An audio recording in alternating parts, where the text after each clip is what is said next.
Friends, once again welcome back to own YouTube channel learning NEET. और जैसा कि आपको पता है कि इंग्लिश की प्रैक्टिस आपकी कंटिन्यू है, जो चल रही थी कहीं ना कहीं आपकी यूपी टेट और सुपर टेट को लेकर। और अब जैसा कि कल टेलीग्राम चैनल पे भी इन्फॉर्म आपको किया गया है कि वैकेंसीज़ जो है वो भारी मात्रा में आने वाली है। उसके रीजंस भी हैं। देखिए, वैकेंसी आने के रीजंस ये हो जाते हैं कि सबसे पहले तो बैकग्राउंड नॉइज़ के लिए आज सॉरी थोड़ा सा, क्योंकि सबको पता है आउट ऑफ होम हूँ, तो थोड़ा सा मैनेज करना पड़ेगा कुछ दिन के लिए।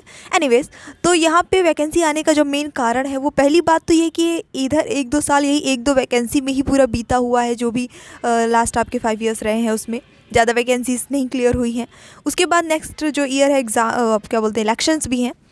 इलेक्शंस एक बहुत बड़ा जो है रीज़न हो जाता है वैकेंसीज़ आने का। तो वैकेंसीज़ बहुत सारी आ रही हैं, तो इस वजह से हमें प्रिपरेशन अपनी जो है वो प्रॉपरली स्टार्ट करनी है। फिलहाल हम प्रैक्टिस सेट देखने वाले हैं। एक चीज़ और है, कमेंट सेक्शन में जाके ज़रूर बताया करिए कि कितने आंसर्स सही हुए हैं। इससे क्या आइडिया मिलता है कि किस टाइप के क्वेश्चंस देने पर आपके कितने आंसर्स जो है वो क्लियर हो रहे हैं, सही हो रहे हैं, और लेवल अप करने पर थोड़ी सी एक हेल्प मिल जाती है। चलिए स्टार्ट करते हैं। ओके, सो जो आज का फर्स्ट क्वेश्चन है उसको हम देख लेते हैं। बहुत ही ईजी है। What type of job had he got change into passive voice? तो इसको पैसिव वॉइस में चेंज करना है। ऑप्शंस सारे वही हैं, 2 ही ऑप्शंस हैं। What type of job had been got by him और what type of job had got by him? दोनों सही हैं या फिर इनमें से कोई भी सही नहीं है। What type of job had he got? तो जो मैंने रूल्स बताए थे अपनी थ्योरी क्लास में, 3 रूल्स, उसी को ध्यान में रख के इसको पूरा सॉल्व करना है। बहुत ईजिली बन जाएगा। देखिए, हैड लगा हुआ है, हमें पता है जब हैड लगा है तो जब हम पैसिव वॉइस में चेंज करेंगे तो क्या हो जाएगा, हैड बीन हो जाना है, निश्चित रूप से हो जाना है, इसमें कोई डाउट नहीं है। तो आंख बंद करके ऑप्शन नंबर ए लगाना है। पूरा आपको ऑप्शन भी पढ़ने की ज़रूरत यहाँ पे नहीं है, ठीक है। बिल्कुल जितने भी लोगों ने ए गेस किया है बहुत सही है। नेक्स्ट देख लेते हैं। Phrase knock off means. Phrase के कल मैंने 3 क्वेश्चंस कराए थे, आज जो है 2-3 क्वेश्चंस आज भी रहेंगे, क्योंकि थोड़े से इंपॉर्टेंट भी होते हैं और जो आप सॉल्व करते हैं आपके अनसीन पैसेज, वहाँ पे भी ये यूज़ होते हैं, ठीक है। नॉक ऑफ का मतलब क्या होता है, स्टॉप डूइंग समथिंग, किसी कोई काम हम कर रहे हैं उसको रोक देना करते करते, किसी चीज़ को कंट्रोल करना, गिव अप यानी हार मान लेना, छोड़ देना। Warn somebody to be careful, किसी को भी थोड़ा सा केयरफुल होने के लिए वार्निंग करना, वार्न देना, चेताना, ये कह सकते हैं, चेतावनी देना। फटाफट से देख लीजिए फ्रेज नॉक ऑफ मीन्स। तो यहाँ पे जो करेक्ट आंसर होगा नॉक ऑफ का वो हो जाता है स्टॉप डूइंग समथिंग, कोई चीज़ करना रोक देना, हम कर रहे थे उसको रोक देना, ये होता है। बिल्कुल देखते हैं नेक्स्ट क्वेश्चन आपका। Phrase look out means, look out का मतलब क्या होता है, stop doing something, to control, give up, warn somebody, to be careful. Option सारे वही हैं। Look out.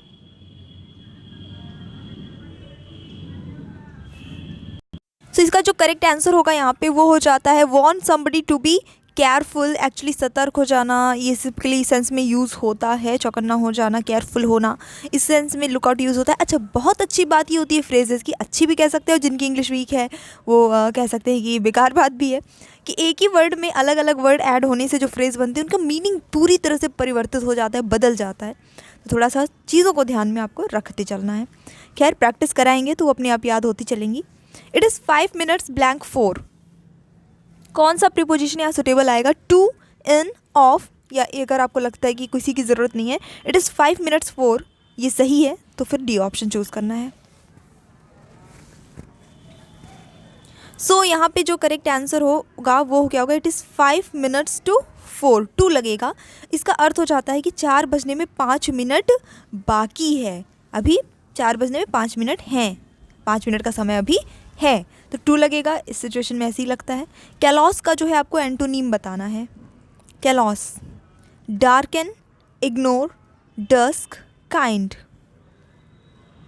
कैलॉस,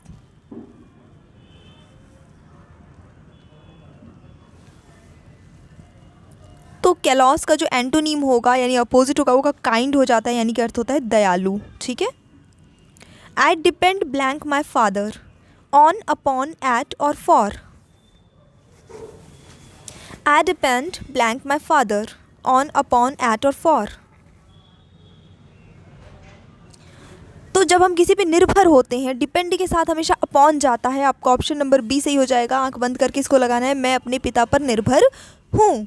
निर्भर हूँ वर्तमान में, ठीक है। ये कहने का सेंस बन जाता है। अपॉन लगेगा डिपेंड के साथ, याद रखिएगा। एक बार लाइक ज़रूर कर दीजिए, स्टार्टिंग में कहना भूल गए थे। प्लीज़ लाइक करिए, शेयर करिए, और चैनल पे नए हैं तो सब्सक्राइब करके जाइएगा। प्रैक्टिस अभी तो ये कुछ नहीं है, क्योंकि आपको पता है कि जो हमारे व्यूवर्स हैं उन्हें पता है कि कहीं ना कहीं हम भी अभी घर से बाहर ही हैं, ये सारी चीज़ चल रही है। बाकी क्लासेस आपकी बेहतरीन स्टार्ट होंगी सेटल होने के बाद, और उसके बाद आपका free of cost super TET की पूरी क्लासेस आपको यहाँ प्रोवाइड कराई जाएंगी, वो भी बेहतरीन क्लासेस, ठीक है। काम चलाऊँ नहीं। चलिए, फ्रेज टर्न इन का मतलब क्या होता है? Turn in, refuse, go to bed, serve और वेट। किसी चीज़ को रिफ्यूज़ कर देना, रिजेक्ट कर देना, या बिस्तर पे जाना सोने के लिए, या सर्व यानी सेवा करना, या वेट करना, इंतज़ार करना। टर्न इन, तो यहाँ पे गो टू बेड इसका सही आंसर हो जाता है, मतलब कि सोने जाना, ठीक है। आई टर्न इन, फिर उसके बाद टाइमिंग आप कुछ लिख सकते हैं, ठीक है। या आप जो भी सेंटेंस बोलना चाहते हैं वो आप ऐड कर सकते हैं। तो टर्न इन का मतलब होता है go to bed. Phrase pick up means, pick up का क्या मतलब होगा? डिक्लेयर करना, रिजेक्ट करना, इम्प्रूव करना, या मीट सडनली। पिकअप, तो यहाँ पे सही आंसर होगा इम्प्रूव करना, किसी चीज़ में इम्प्रूवमेंट आना, सुधार आना, pickup. Synonym of calculate, calculate का मतलब तो आपको पता है गणना करना, गिनना किसी चीज़ को हो जाता है, और उसका समानार्थी शब्द क्या होगा? Estimate, suppose, decrease, evaluate.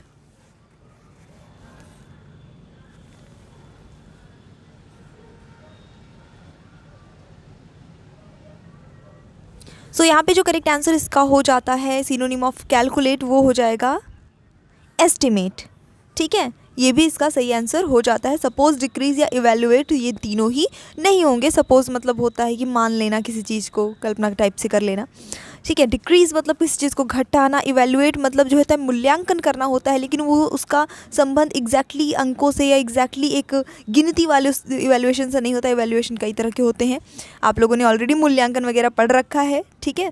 तो देखते हैं हमारा next question. He is the best actor, he is the best actor. Best लगा है तो द तो लगेगा ही, हमेशा ध्यान रखिएगा। सुपरलेटिव डिग्री का प्रयोग जहाँ पे भी होगा एडजेक्टिव का, उसके पहले द आएगा। और आर्टिकल में भी आपके इस तरह के क्वेश्चंस आ जाते हैं, इसको कंपैरेटिव डिग्री में चेंज करना है। He is better than any other actor, he is better than all other actors. दोनों सही है या फिर इनमें से कोई नहीं? दोनों ही गलत हैं।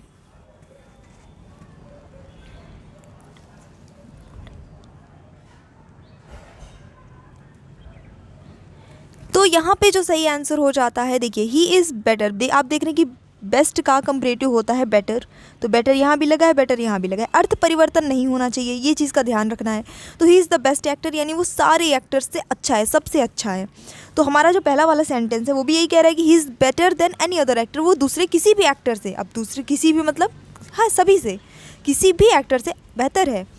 हमारा दूसरा सेंटेंस भी यही कह रहा है he is better than all other actors, यानी जितनी भी दूसरे एक्टर्स हैं वो सबसे उनसे अच्छा है, उनसे बेहतर है। तो दोनों का सेंस भी वही आ रहा है, दोनों में बेटर भी है, और ग्रामेटिकली दोनों सेंटेंस हमारे करेक्ट भी हैं। तो ऑप्शन नंबर सी वाला हमारा सही हो जाता है, दोनों सही होंगे। Send me a Telegram blank you need my help, मुझे एक टेलीग्राम भेजो blank you need my help, तुम्हें मेरी ज़रूरत हो, मतलब मेरी मदद की, तो ऐसा करके है। थोड़ा सा देखिएगा, इन केस, इफ़, वंस, अगर आपको लगता है ये सारे सही हो सकते हैं तो आप ऑल आर करेक्ट में लगाएंगे। तो उस परिस्थिति में तुम मुझे टेलीग्राम भेजना, उस सिचुएशन में तुम मुझे टेलीग्राम भेजना अगर तुम्हें मुझे मेरी मदद की ज़रूरत जब पड़े, तो ऐसा कहना चाह रहा है। इस स्थिति में आप इन केस लगाएंगे send me a Telegram in case you need my help, ठीक है। She pleased me, passive voice में चेंज करना है, बहुत अच्छा प्रश्न है। शी प्लीज्ड मी, अब पहली बात कि प्लीज्ड वर्ब की सेकंड फॉर्म यूज़ हुई है, यानी पास्ट टेंस है, सिंपल पास्ट टेंस, तो हमेशा आपका वॉज वर्ब कुछ लगेगा। तो अब वॉज इसमें तीनों में लगा है। मी है जो आपका ऑब्जेक्ट के स्थान पे, वो आएगा सब्जेक्ट के स्थान पे, तो बनेगा आई, आई भी तीनों में लगा है, तो आई वॉज तक तो सही है। वर्ब की थर्ड फॉर्म हमेशा लगती है, प्लीज्ड, प्लीज्ड, प्लीज्ड सही लगा है।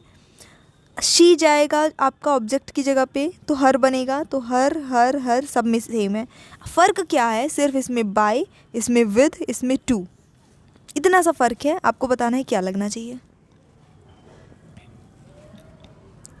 तो देखिए, हमेशा ज़रूरी नहीं है कि पैसिव वॉइस में बाय ही लगे। कुछ वर्ड्स के साथ कुछ अलग प्रीपोजिशंस आपके प्रयोग किए जाते हैं। प्लीज्ड के साथ आप विद यूज़ करते हैं, हमेशा ध्यान रखिएगा। ऑप्शन नंबर बी सही हो जाता है, I was pleased with her. Okay, so move to the next question. We must blank money for our future. Put by, pick up, put out, put in. We must blank money for our future. क्या करना चाहिए? Put buy करना चाहिए, pickup करना चाहिए, put out करना चाहिए, put in करना चाहिए। सो करेक्ट आंसर यहाँ पे जो होता है पुट बाय हो जाता है, मतलब सेव करना। तो हमें अपने भविष्य के लिए पैसे अवश्य बचाने चाहिए, स्टोर करके सेव करके रखने चाहिए, ये कहना यहाँ पे चाह रहा है। पुट बाय इसका सही आंसर होता है। हालांकि एक फ्रेज़ के मल्टीपल मीनिंग्स होते हैं, अलग अलग सेंटेंस में उनका जो अर्थ होता है वो अलग अलग आता है, इस चीज़ का ध्यान रखना है, ठीक है। Move to the next phrase. Put in means, अब इधर मैंने पुट बाय आपको दिखाया, अब ये पुट इन का मतलब क्या होता है? Send, right, improve, think about. Put in का क्या अर्थ होगा? अब देखिए, पुट बाय का कुछ अलग अर्थ था, पुट इन का कुछ अलग अर्थ है, पुट ऑन लिखेंगे तो कुछ अलग अर्थ हो जाएगा। मतलब बहुत माइनर से चेंजेस से पूरा अर्थ परिवर्तन हो जाता है। सही आंसर होगा सेंड, भेजना। पुट इन का अर्थ सेंड हो सकता है, बिल्कुल रहता है आपका। देखते हैं हमारा अगला प्रश्न। अच्छा, हमारा एक और चैनल है एग्ज़ाम डोज, अभी उस पर क्लासेस नहीं चल रही थी, बट उसमें क्लासेस चलेंगी कुछ दिन बाद से। तो यूपी टेट और सुपर टेट को टारगेट करते हुए तो आप उसको भी ज्वाइन कर सकते हैं, क्योंकि एक चैनल पे सारे जो है नोटिफिकेशंस नहीं जाते हैं। इस वजह से सब्जेक्ट जो है वो डिवाइड किए जाएंगे। कुछ सब्जेक्ट आपके लर्निंग नीड पे चलेंगे और कुछ सब्जेक्ट आपके एग्ज़ाम डोज पे कंटिन्यू हम ही कराएंगे, ठीक है। He will reach here blank tomorrow morning by in to at. क्या आएगा? He will reach here blank tomorrow morning, यानी वो यहाँ कल सुबह तक पहुँच जाएगा या कल सुबह को पहुँच जाएगा, ऐसा कहना चाह रहा है। तो करेक्ट आंसर यहाँ पे क्या होगा? ही will reach here by tomorrow morning, यानी कि जैसे कल सुबह तक आने की बात हो रही है तो उस तक के लिए आपको बाय यूज़ करना होता है, ठीक है।